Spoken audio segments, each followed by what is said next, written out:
اس لیے کہا جاتا ہے کہ فقیر کی ڈیفینیشن یہ ہے وہ راہی جو مشکلات اٹھاتا ہے، صعوبتیں اٹھاتا ہے اس راہ کی، وہ فقیر ہے۔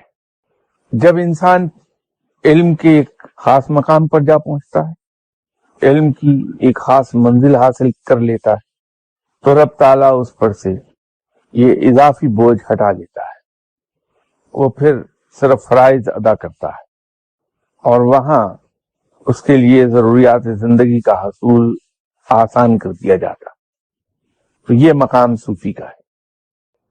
اور جب صوفی کو علم حاصل ہونے کے بعد مومن کی فراست اور فہم عطا کر دی جاتی ہے، عقل و دانش عطا کر دی جاتی ہے، تو وہ مقام پیر کا ہوتا ہے۔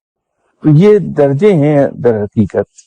پہلے فقیر بنتا ہے انسان، محنت کرتا ہے، یا آسان لفظوں میں یوں کہیے کہ انویسٹ کرتا ہے، اور جب اس انویسٹمنٹ کے ریٹرنز آنے لگتے ہیں، اس کا پروفٹ آنے لگتا ہے، تو وہ مقام صوفی کا ہے۔ اور جب اس پروفٹ کے ساتھ ساتھ بونس ملنے لگتا ہے، ڈیویڈنڈز آتے ہیں، تو وہ مقام پیر کا ہے۔ پیر کے ذمے پھر لوگوں کی رہنمائی کا فریضہ آ جاتا ہے،